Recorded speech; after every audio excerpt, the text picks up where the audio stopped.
നമസ്കാരം അരുൺ. നമസ്കാരം. രാവിലെ അമ്പലത്തിലൊക്കെ പോയോ? അങ്ങനെ ഒരു പതിവ് രീതി ഉണ്ടെന്ന് തോന്നുന്നു അല്ലേ?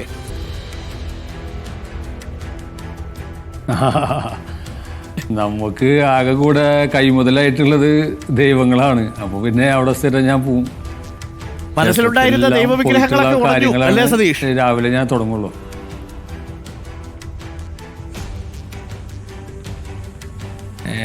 അതൊന്നും ദൈവവിഗ്രഹങ്ങളല്ലല്ലോ, അതെല്ലാം മനുഷ്യ വിഗ്രഹങ്ങളാ. ദൈവവിഗ്രഹങ്ങൾ എന്ന് പറയുന്നത് ഞാൻ ചെറുപ്പം മുതൽ കാണുന്ന ദൈവങ്ങളാണ് ദൈവവിഗ്രഹങ്ങൾ. അത് ആ ഒരു ദൈവം എപ്പോഴും എൻ്റെ ഞാൻ കണ്ണടച്ചാലും എൻ്റെ മുന്നിൽ ആ ദൈവം ഉണ്ടായിരിക്കും.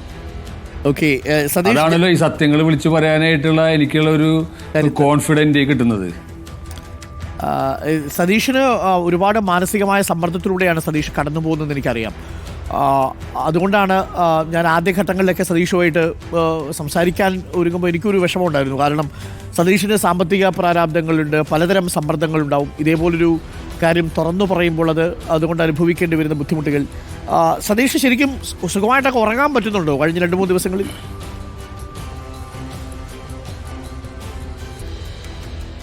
അത് ഈ കഴിഞ്ഞ 2-3 ദിവസങ്ങളിൽ ഉറക്കമല്ലല്ലോ. ഉറക്കങ്ങൾ പോയിട്ട് എൻ്റെ പേഴ്സണലായിട്ടുള്ള എൻ്റെ കുറേ പ്രയാസങ്ങൾ കാരണം കൊണ്ടുള്ള ഉറക്കങ്ങളൊക്കെ പോയിട്ട് കുറേ നാളുകളായി, അല്ലാണ്ട് 2-3 ദിവസം ഒന്നല്ല. ഓക്കെ സതീഷ്, ഞാൻ നമുക്ക് തുറന്ന് പറയാൻ കാര്യം കുറേ ആളുകളെ സംബന്ധിച്ചിപ്പം സതീഷ് ആരാണ്, സതീഷിന് പിന്നിൽ ആരാണ് തുടങ്ങിയ വലിയ വലിയ ചോദ്യങ്ങൾ ഉണ്ടാവുന്നുണ്ട്. അതിലേറ്റവും പ്രധാനപ്പെട്ട ചോദ്യങ്ങളിലൊന്ന് സതീഷിന് പിന്നിൽ ആരെങ്കിലും ഉണ്ടോ എന്നതാണ്. പല പല പേരുകളാണ് കേട്ടത്. അതിൽ ഒരു പേര് AC മൊയ്തീൻ്റെ പേരാണ്. പിന്നെ കേൾക്കുന്നത് ആൻറ്റോ അഗസ്റ്റിൻ എന്നൊരു പേരാണ്. ആൻറ്റോ അഗസ്റ്റിൻ താങ്കളെ അറിയില്ല എന്നുള്ള കാര്യം എനിക്ക് വ്യക്തിപരമായിട്ട് അറിയാം. അങ്ങനെ പല പേരുകൾ കേൾക്കുന്നു. ഇനി എനിക്ക് തോന്നുന്നു ഡൊണാൾഡ് ട്രംപിൻ്റെയും കമലാ ഹാരിസിൻ്റെയൊക്കെ പേരെ കേൾക്കാനുള്ളൂ. ബാക്കി മിക്കവാറും ആൾക്കാരുടെ പേരൊക്കെ താങ്കളുടെ പേരുമായിട്ട് കൂട്ടിച്ചേർത്ത് കേട്ടിരിക്കുന്നു എന്നുള്ളതാണ്. യഥാർത്ഥത്തിൽ താങ്കളുടെ പിന്നിൽ ആരാണ് സതീഷ്?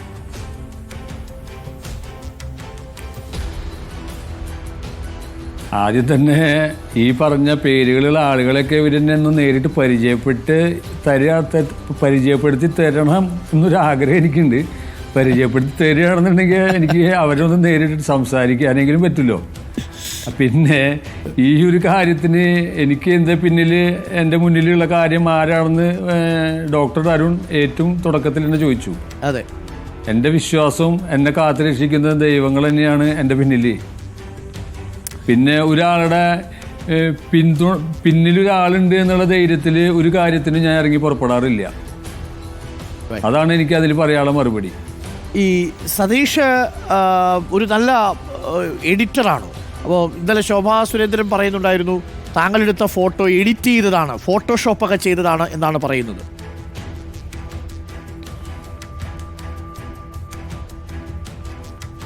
അത് അവർ പറയുന്ന കാര്യങ്ങൾ എന്താണെന്ന് അവർ പറഞ്ഞതിന് ശേഷം നിങ്ങളുടെ ചാനലടക്കം റിപ്പോർട്ടർ ചാനലടക്കം നേരെ വന്നത് എൻ്റെ വീട്ടിലോട്ടാണ്. ഇപ്പം ഞാൻ സംസാരിക്കുന്നത് അവർ ഫോട്ടോ എടുത്തു എന്ന് പറഞ്ഞ ആ കർട്ടൻ്റെ മുന്നിലിരുന്നിട്ടാണ് ഞാൻ ഇപ്പോൾ സംസാരിക്കുന്നത്. അതിൽ കാണുന്ന സെറ്റിയിൽ ഇരുന്നിട്ടാണ് ഞാൻ സംസാരിക്കുന്നത് കേട്ടാ. അപ്പോൾ അത് നല്ലതാ. അത് ഞാൻ പറഞ്ഞ കാര്യങ്ങൾ സത്യമുണ്ടോ, അത് ഒറിജിനൽ ഫോട്ടോ തന്നെയാണെന്നുള്ളത് നിങ്ങളുടെ മാധ്യമങ്ങളുടെ ക്യാമറക്കാരും അല്ലെങ്കിൽ റിപ്പോർട്ടറുകളോടും ചോദിച്ചു കഴിഞ്ഞ് കഴിഞ്ഞാൽ അവർ പറയും അതിൽ ഞാൻ പറഞ്ഞതാണോ സത്യം അതോ അവർ പറഞ്ഞതാണോ സത്യം എന്നുള്ളത് അതിൽ മനസ്സിലാവുമല്ലോ. അല്ലെങ്കിൽ ഞാൻ പറഞ്ഞ കാര്യങ്ങളിൽ അവാസ്തവമുള്ള കാര്യങ്ങളാണെന്നുണ്ടെങ്കിൽ ഈ ചാനലുകളെ ഞാൻ നിങ്ങളെ തന്നെ വിളിച്ചിട്ട് വന്നിട്ടുള്ളതല്ല. നിങ്ങൾ എന്നോട് ഒരു ഗസ്റ്റായിട്ട് വരാൻ പറഞ്ഞപ്പോഴാണ് ഞാൻ വന്നത് അല്ലേ? ഇതുപോലെ തന്നെ ഞാൻ അവാസ്തവമായ കാര്യങ്ങളാ പറയുന്നതാണെന്നുണ്ടെങ്കിൽ നിങ്ങൾ എന്നെ കവർ ചെയ്യാനായിട്ട് വരുമെന്ന് നിങ്ങൾക്ക് തോന്നുന്നുണ്ടോ? അതല്ലല്ലോ മാധ്യമധർമ്മം. നുണ പറയുന്നത് പ്രോത്സാഹിപ്പിക്കല്ലോ മാധ്യമധർമ്മം. സത്യം വെളിച്ചത്ത് കൊണ്ടുവരുന്നതല്ല ചെയ്യുന്നത്. ഞാൻ ഇരുന്ന് സംസാരിക്കുന്നത് ആ ഫോട്ടോ എടുത്ത ആ സ്ഥലത്തിന്റെ അതിൽ കാണുന്ന കർട്ടന്റെ മുന്നിലാണ് ഇരുന്ന് സംസാരിക്കുന്നത്. എനിക്കൊന്ന് ആ ഫോട്ടോയും കൂടി നമുക്ക് വേണമെങ്കിൽ സ്ക്രീനിൽ കൊടുക്കാവുന്നതാണ് എന്ന് തോന്നുന്നു. ഇന്നലെ നമ്മൾ ആ ഫോട്ടോ ആദ്യം കൊടുക്കണ്ടെന്ന് വെച്ചിരുന്നു.